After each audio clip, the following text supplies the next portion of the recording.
Dire que la grève était une diversion, ce serait accorder beaucoup trop de crédit aux libéraux. C'est une interprétation, moi je suis tout à fait en désaccord avec cette interprétation-là, parce que ce serait présupposer que les libéraux savaient que la réaction des étudiants serait de cette ampleur-là, alors qu'ils ont été excessivement surpris. C'est pas pour rien que ça a pris 9 semaines avant qu'ils négocient. C'est qu'ils croyaient bien à chaque fois que le mouvement allait tomber de lui-même. Et finalement, ils ont dû, à un certain moment, se rendre à l'évidence que ça tombait pas. Et là, ils ont dû négocier. Mais de dire que c'était une diversion, ce serait de penser que les libéraux savaient qu'il y aurait la plus grande grève de l'histoire du Québec. Ce qui est faux, ce qui leur donnait beaucoup trop de crédit. Ils pensaient qu'ils pourraient augmenter les frais de scolarité. Ils pensaient qu'ils pourraient le faire sans qu'il y ait de mobilisation significative du côté du mouvement étudiant. C'était leur conviction profonde. Ils nous l'avaient dit d'ailleurs lors du dépôt du budget. Vous mobiliserez pas comme en 2005, ça marchera pas votre affaire. Donc non, c'était pas une diversion. Au contraire, ils ont été très surpris de la vivacité de la réponse puis de la force de la mobilisation. Et quand ils l'ont constaté, par exemple, est-ce que c'est devenu un levier pour la réélection? Ben, il y a eu plusieurs moments. Je pense qu'il y a eu plusieurs moments dans la stratégie libérale. Au départ, la stratégie, ça a été assez clairement d'ignorer le mouvement. De faire comme si ça n'existait pas et en disant ça va tomber, ça va tomber. Cette stratégie-là n'a pas fonctionné. Ce qui fait qu'après ça, la stratégie suivante, ça a été d'en parler beaucoup puis de diaboliser le mouvement. Et tout ça a mené dans une escalade jusqu'à l'adoption de la loi spéciale. Et là, oui, je pense qu'à partir du moment de la loi spéciale, les libéraux se sont rendus compte qu'ils ne viendraient pas à bout. Ils ont dit, surtout quand ils ont rompu les négociations qui ont eu lieu une semaine après la loi spéciale, là, je pense qu'ils se sont dit, on s'en va en élection. Mais avant ça, je pense qu'ils ont eu quand même, je pense qu'ils pensaient qu'ils réussiraient à régler le conflit. Par l'offre qu'ils avaient faite dans un premier temps, puis dans un deuxième temps par la loi spéciale. Je pense qu'il faut prendre au sérieux ce qu'ils faisaient. Je pense qu'ils pensaient que ça marcherait, la loi spéciale. À l'été 2012, est-ce que vous avez eu l'impression que d'autres groupes de la société qui auraient pu prendre le relais ne l'ont pas fait? Je pense aux syndicats ou aux groupes environnementaux éventuellement. Ben, on l'espérait. On l'espérait parce que cette loi-là nous mettait dans une situation radicalement nouvelle, dans laquelle le mouvement étudiant ne s'était jamais trouvé, c'est-à-dire une session suspendue, une mobilisation à poursuivre sans présence dans les campus, parce que les campus étaient fermés. Donc là, c'était de faire vivre cette mobilisation-là à l'extérieur de la structure du mouvement étudiant, qui était pourtant notre principale force durant durant les premiers mois de la grève. Donc là, c'était de faire survivre ça à travers l'été. Et on a été, oui, très mal pris. Et oui, il y a eu un problème de relais. Puis là, il ne s'agit pas ici de lancer la pierre à un mouvement ou à un autre, à une organisation ou à une autre. Mais on s'est rendu compte, je pense que le constat qu'on peut faire, c'est qu'il y a, en ce moment au Québec, et pas seulement au Québec, je pense qu'il y a, en Occident, à gauche en général, un problème en termes organisationnels. On a un problème d'organisation parce qu'il y a beaucoup de monde qui ne se retrouve ni dans les partis politiques progressistes qui existent, ni dans le mouvement syndical, et qui se retrouvent un peu à tomber dans la craque du divan comme ça. Puis je pense, il va falloir trouver des nouvelles manières de penser l'organisation politique pour combler ce vide-là. Puis ce vide-là, c'est ce qui est apparu à tout le monde durant le fameux été 2012, où là, le mouvement étudiant étant dépossédé de sa capacité organisationnelle, on s'est un peu rabattu sur des assemblées populaires un peu partout, mais c'était très informel, pas très bien organisé, pas de financement. Et puis, veut pas, nécessairement, ça s'est épuisé. Puis c'était prévisible que ça s'épuise. Dans un contexte où il n'y avait pas d'organisation capable de prendre le relais. Est-ce que le mouvement syndical aurait pu en faire plus? Je pense que oui. Mais ça dépasse de loin pour moi cette question-là. S'arrêter à une critique du mouvement syndical, ça serait ne pas voir le problème plus fondamental qu'on a en termes d'organisation politique en ce moment.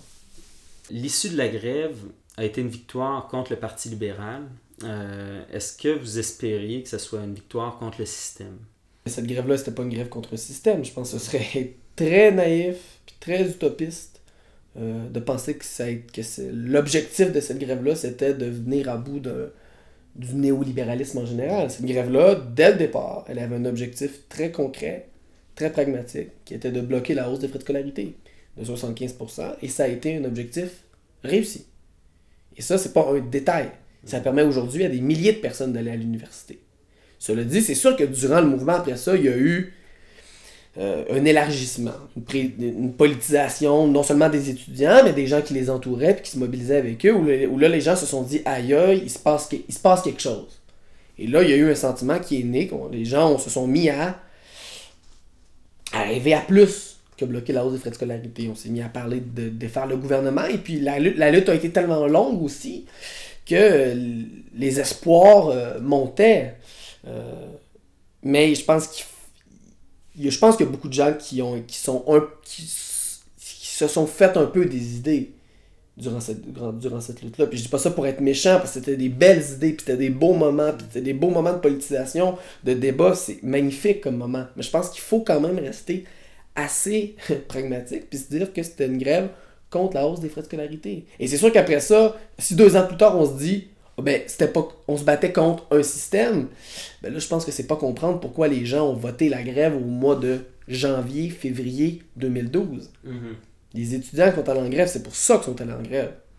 Puis on peut pas leur reprocher, après coup, de pas être allés jusqu'au bout en n'ayant pas aboli le système. C'est pas pour ça que ces gens-là sont rentrés en grève. Puis une grève, c'est pas, pour paraphraser quelqu'un, c'est pas un dîner de gala, là. Une grève, c'est dur, c'est long, c'est la violence policière, c'est perdre les cours, c'est les conflits interpersonnels avec sa famille, c'est tout ça, c'est les poursuites, c'est lourd une grève, c'est difficile. Donc moi, il y a toujours quelque chose qui m'agace dans souvent cette critique-là qu'on entend un peu partout, de dire « Ah, ils ont lâché vite les étudiants ». Je trouve que c'est très facile à dire, parce que c'est pas facile de faire une grève, c'est là on l'a fait, puis on l'a gagné, puis c'est important de le dire comme ça, parce que sinon il n'y a plus personne qui va vouloir faire la grève dans les prochaines années, si on se met déjà à dire aujourd'hui, 2 ans après, que finalement, on n'a pas vraiment gagné. On a gagné un peu, mais gagner un peu, c'est pas perdre. C'est quand même gagner. Ouais, puis il y a plein de combats qui sont partie remise, dans le fond. Tout à fait. À quoi vous puis de penser de penser qu'en une grève étudiante, on allait changer le Québec, c'est très naïf, là. C'est très naïf de penser qu'un mouvement social peut changer une province, encore plus abolir quelque chose comme, ou même ébranler le néolibéralisme. Ce qui change un pays, ce qui provoque des changements profonds, c'est pas un mouvement, c'est pas une grève, c'est pas une mobilisation, c'est l'accumulation historique des expériences de lutte, des mobilisations qui prennent le relais l'une de l'autre, puis qui, dans un effet de sédimentation, permet de s'en aller vers des changements profonds. Mais de penser qu'une grève de 6 mois va changer les choses, pour prendre l'expression consacrée, je pense que c'est se mettre la barre très haute. Et si on la met aussi haute, c'est sûr qu'on va être déçu. Il y a une scène assez saisissante où on voit l'adoption de la loi 78. Quel regard vous portez sur la démocratie parlementaire? C'est sûr que, dans cette scène-là, dans le livre, ce qui me frappait beaucoup, c'était la différence entre le niveau de débat, le niveau de démocratie puis de participation auquel moi j'assistais en allant dans les assemblées générales un peu partout au Québec, et ce que je voyais à l'Assemblée nationale, essentiellement une joute purement partisane, où on se permettait comme ça d'adopter une loi spéciale en sabrant dans des droits fondamentaux. T'sais. Puis ça, c'est sûr que c'est un contraste choquant, mais en même temps, ce que je dis aussi dans ce livre-là, c'est qu'il faut pas tomber... Moi, je pense que c'est problématique d'opposer, comme le faisait Jean Charest lui-même, la démocratie, disons, parlementaire à la démocratie de la rue, ou disons, la démocratie participative ou directe des mouvements sociaux. Je pense que c'est une opposition problématique. Je pense qu'il ne faut pas les opposer. C'est ce que faisait Jean Charest, il ne faudrait surtout pas faire la même chose. Je pense qu'il n'y a aucune contradiction dans une société comme la nôtre entre le fait d'avoir une démocratie parlementaire qui n'est pas parfaite, qui a ses problèmes, qu'il faut remettre en question, qu'il faut démocratiser, qu'il faut réformer. Mais il n'y a aucune contradiction entre cette démocratie-là et la démocratie participative des mouvements sociaux. Moi, je pense que la démocratie des mouvements sociaux renforce, dynamise la démocratie parlementaire. La réveille. Quoi? La réveille quand... Puis c'est un garde-fou aussi, les mouvements sociaux, contre le pouvoir. Quand, par exemple, les libéraux ont adopté la loi 78, les chroniqueurs ont beau dire ce qu'ils voulaient dire, il y a eu une réaction claire de la population qui a dit « Vous allez trop loin. Et ça a fonctionné. Cette loi-là n'a jamais été appliquée. Donc là, on a un bel exemple là, de l'utilité démocratique des mouvements sociaux. Puis je pense que c'est important, puis je pense qu'il ne faut pas les opposer parce que je pense que ça devient, sinon, d'un point de vue stratégique, très problématique. C'est quoi la ligne qui a été franchie par la loi 78? Je pense qu'il y a... Je pense qu'il y a deux choses. Je pense qu'il y a eu un réflexe très, j'ai envie de dire libéral au sens classique du terme, une réaction très citoyenne qui avait à la rigueur pas vraiment de lien avec la hausse des frais, qui était simplement la question de l'autoritarisme de cette loi-là. C'était une loi autoritaire, c'était une loi violente. Et ça a été très très mal reçu. Donc je pense que ça c'est important, puis et c'est pour ça qu'il y avait plein de gens qui étaient contre la loi spéciale, qui n'étaient pas nécessairement en faveur des revendications des étudiants et des étudiantes, mais qui trouvaient que cette loi-là était autoritaire et qu'elle allait trop loin. Fait qu'il y a eu un réflexe très élémentaire d'une population qui dit à son gouvernement, tu dépasses les limites dans lesquelles on accepte que tu nous gouvernes. Ça, je pense que c'était important.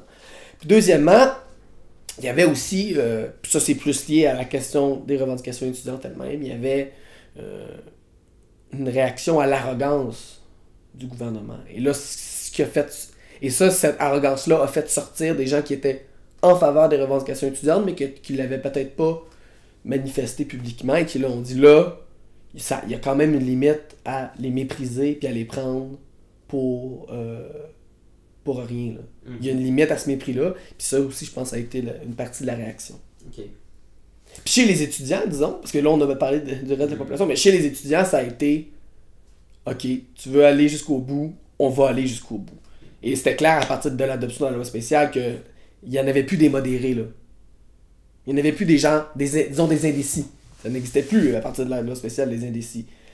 S'il y en a eu pendant les premiers mois de la grève, à partir de ce moment-là, c'était assez clair. Et là, il y avait un affrontement frontal. Et il n'y avait plus de demi-mesure.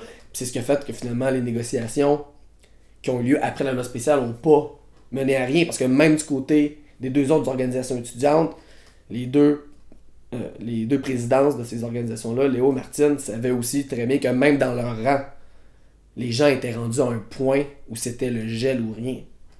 Alors qu'avant, ils étaient pas si sûrs que ça, je pense. Puis je pense qu'ils auraient été prêts à trouver des aménagements. Mais après la loi spéciale, c'était comme... Là, on était rendu au duel final, dans le fond. Presque à la fin du livre, vous dites « La route que nous suivons est longue. Il se peut même qu'à l'instar des chemins forestiers, elle ne mène nulle part. » Comment concilier le fait qu'on soit sur une longue route, mais où il y a des impératifs, où il y a une destruction qui est rapide contre laquelle il faut agir? C'est sûr que le changement social, c'est long, hein? Puis on vit dans un monde, puis les jeunes, on a été élevés puis socialisés dans un monde très rapide, très instantané, et ça nous donne un peu l'illusion que les choses peuvent changer rapidement. Le changement social, c'est quelque chose qui est long. Ça peut être plus rapide à certains moments, mais de manière générale, c'est long, ça a toujours été long, puis ça va l'être cette fois-ci, encore une fois. Puis il faut pas s'illusionner, parce que si on s'illusionne, comme je le disais tout à l'heure, si on s'illusionne, on va être déçu tout le temps. Je pense que ce qui est important, c'est d'être conscient que la route est longue, d'avoir cette espèce de... peut-être une forme de pessimisme, mais c'est un pessimisme assez lucide, je pense, de dire, regardez, là, on a un gros travail à faire, ça va être long. Après ça, je pense qu'il faut être attentif à la situation, puis repérer dans la conjoncture politique les brèches qui s'ouvrent. Puis ça a été ça, au fond, la hausse des frais de scolarité des libéraux. Ça a été une brèche dans laquelle on s'est engouffré en se disant, là, on peut aller chercher quelque chose. Là, il y a du mou. Il y a du mou sur lequel on peut aller peser. On peut aller chercher une victoire sur cet enjeu-là. Et il faut être attentif à la situation politique, puis trouver ces moments-là, puis y aller à fond la caisse, tout en développant une réflexion évidemment plus générale sur où est-ce qu'on veut s'en aller globalement. Mais sinon, il faut être attentif, puis trouver ces moments-là. Il y a un principe en physique qui est très très clair. Quand tu veux déplacer une masse, tu as besoin d'une force. Puis quand ta force n'est pas assez forte pour déplacer la masse, il y a une seule chose que tu peux utiliser, puis c'est un levier. Puis la lutte contre la hausse des frais de scolarité, ça a été ça, un levier. Où avec les forces qu'on avait à ce moment-là, on a pu avoir un impact maximal. Puis c'est ça qu'il faut faire au jour le jour, quand on est des militants, c'est chercher les points de levier. Chercher où est-ce qu'on peut aller mettre nos énergies puis que ça va être le plus efficace possible. Dans chaque situation, selon où on habite, selon quels sont les enjeux de l'heure. Puis en ce moment, je pense qu'un de ces points de levier-là, c'est la question du pétrole. Et donc, là, vous vous mobilisez sur cet enjeu-là? Ben moi, c'est un enjeu qui m'interpelle beaucoup. La question environnementale, c'est quelque chose qui m'a interpellé, voilà, même avant que je m'implique dans le mouvement étudiant. Donc pour moi, en ce moment, je pense que c'est ça la priorité. Parce que c'est un enjeu, la question du pétrole, dans lequel il y a à la fois des enjeux économiques, des finances publiques, il y a des enjeux liés à la gestion du territoire, des enjeux de démocratie, puis il y a évidemment des enjeux purement et simplement environnementaux. Donc je pense qu'on a vraiment ici un enjeu dans lequel on touche pas mal au cœur du problème, en ce qui a trait à notre modèle de développement économique. Mais face au pétrole, on n'a pas d'association étudiante. Là. Ça, c'est un grand défi. Ouais. Comment est-ce que vous entrevoyez la lutte avec Idle No More? À gauche, on a la critique très facile du mouvement syndical, mais je trouve que des fois, on ménage beaucoup le mouvement écologiste. Je pense que c'est un mouvement qui a des défis aussi. Je pense que c'est un mouvement, le mouvement écologiste, qui partage, à certains points de vue, les mêmes faiblesses que le mouvement syndical. C'est-à-dire, c'est aussi un mouvement qui tend des fois à tomber dans la gestion circonstancielle ou de la gestion, disons, technocratique de problèmes circonstanciels. On va aller régler ça ici, on va aller régler cela. Et il y a aussi un corporatisme dans le mouvement écologiste, qui existe aussi dans le mouvement syndical, qui existe dans beaucoup de mouvements sociaux. Puis je pense qu'il faut poser ces questions-là. Puis il va falloir que le mouvement écologiste soit capable, premièrement, de faire des mobilisations populaires massives. Je crois qu'il en est capable, mais ça va nécessiter de peut-être revoir certaines pratiques, puis de s'orienter vraiment dans une perspective de mobilisation populaire massive. Je pense qu'il va falloir que ce mouvement-là aussi réalise que le Parti québécois n'est pas un allié. Pas du tout. Et qu'il arrête de toujours penser pouvoir espérer peut-être aller tirer quelque chose de ce parti-là. On est en train de le voir clairement avec le dossier des pipelines et le dossier de l'exploitation pétrolière. Et il va falloir que le mouvement écologiste aussi intègre dans son analyse les questions de justice sociale, les questions de distribution de la richesse, les questions liées au travail. Parce que c'est ça l'argument qui est utilisé pour vendre les pipelines et le pétrole, c'est l'argument de l'économie. Et c'est un besoin primaire aussi. Et c'est pas un détail, là. Quand tu dis à quelqu'un, écoute, en ce moment, t'as pas de quoi acheter des cadeaux de Noël pour tes enfants, mais si on fait du pétrole, là oui.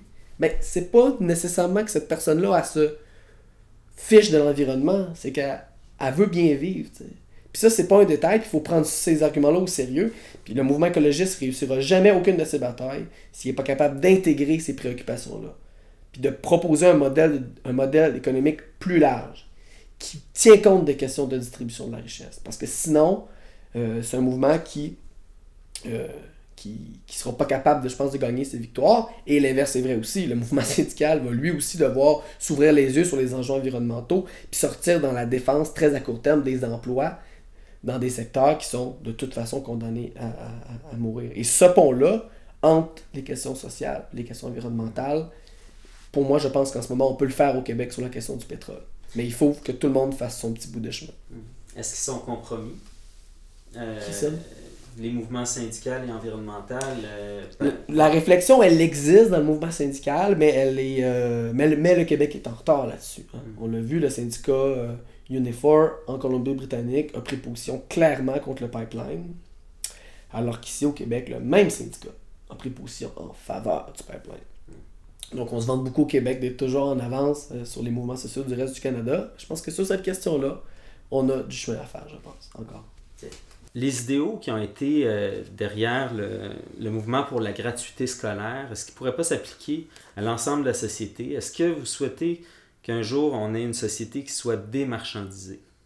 Ben, c'est clair que ce qui me semble assez évident, puis c'est la raison pour laquelle je me suis impliqué à l'intérieur de la classe, puis pas à l'intérieur de d'autres organisations étudiantes, c'est qu'on ne pourra pas sauver l'université, puis à fortiori, on ne pourra pas sauver l'éducation si on ne sauve pas la société dans laquelle ces institutions-là s'inscrivent.